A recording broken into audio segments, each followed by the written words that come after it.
मंत्रिमंडल के सभी सहयोगियों का माननीय मुख्यमंत्री जी हमेशा ही साथ देते आए हैं और सम्मान देने का काम माननीय मुख्यमंत्री जी ने किया है।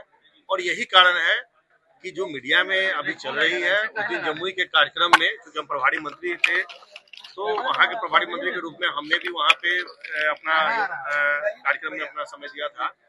उस समय हम भी थे जिस समय माननीय मुख्यमंत्री जी कंधे पे हाथ रखकर कह रहे थे, तो कहीं न कहीं उनकी बातों से, उनके विचारों से ये लग रहा था कि माननीय मुख्यमंत्री जी विभाग के कार्यों से, जो उस दिन का कार्यक्रम था सभी विभागों के द्वारा और जितने भी कार्यक्रम रखे गए थे, उससे बहुत खुश थे, इसलिए उन्होंने खुशी में कहा था।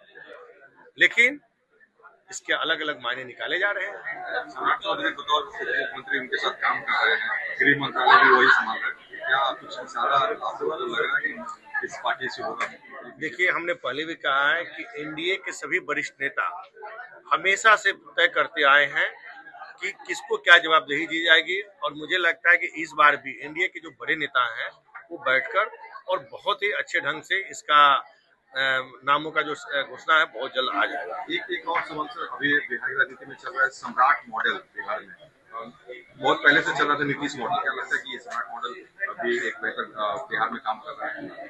बिल्कुल, हमारे गृह मंत्री जी के जब से उन्होंने पदभार संभाला है, निश्चित रूप से बिहार में उनके कार्यकाल में आप देख रहे होंगे कि बहुत सारी घटनाएं रुक गई हैं, बहुत सारे वैसे जो मतलब घटना करने वाले लोग हैं वो बिहार छोड़ने के प्रचार हैं। इसलिए आने वाले समय में आप देख रहे होंगे कि जितने भी दिन बीतते जा रहे हैं उतना बिहार में जो भी अपराध का ग्राफ है वो घटता जा रहा है। सम्राट मॉडल अपराधियों के लिए ठीक नहीं है।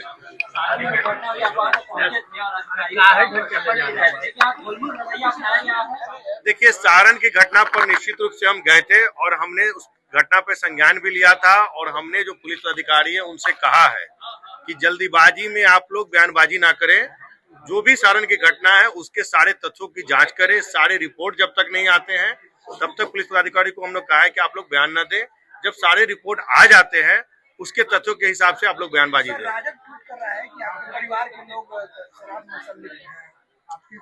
आरजेडी के पास कोई काम नहीं होता है। आप यही कारण है कि उनके देख रहे हैं कि उनके नेता जो है हमेशा से गायब रहते हैं। जब भी उनके नेता का आप देख रहे होंगे कि चुनाव खत्म होता है तो यूरोप ट्रिप पर चले जाते हैं।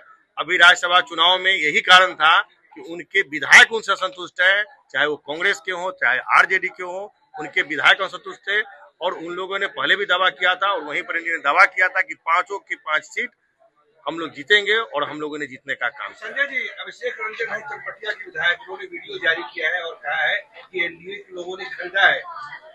ऐसे का प्रलोभन दिया वो। देखिए, हम बता रहे हैं कि एक कहावत है गांव में कि खिसियाली बिल्ली खंभा नोचे, तो जब उन लोगों को उनके विधायकों ने बयान दिया है कि उनको अपने नेता के ऊपर, अपने नेतृत्व के ऊपर भरोसा नहीं है, तो फिर अब उनको बोलने की कहीं कोई जगह नहीं है। जब उनके माननीय विधायक ने अपना बोला है कि हमको अपने नेता से हम संतुष्ट नहीं थे, इस कारण से हमारे जो कैंडिडेट थे उनसे हम संतुष्ट नहीं थे, इसलिए हमने वोटिंग नहीं किया। तो जब उनके नेता ही बोल रहे हैं तो फिर उसमें बोलने की कोई जरूरत ही नहीं है। संदीप सौरभ ने पिछले दिन आरोप लगाया था कि राज्यसभा चुनाव के दौरान ब्यूरोक्रेट्स ने खरीदने की कोशिश की। देखिए, आरोप तो किसी पे कोई लगा सकता है, आरोप बेबुनियादी उनका आरोप है और आरोप लगाने का कोई तथ्य नहीं है। तथ्यहीन वो लोग बात करते हैं। चाहे विधानसभा सत्र के दौरान भी उन्होंने जितने भी बात कही थी वो तथ्यहीन बयान थे, तो उनके बयान को कभी भी हम लोग सीरियस नहीं लेते।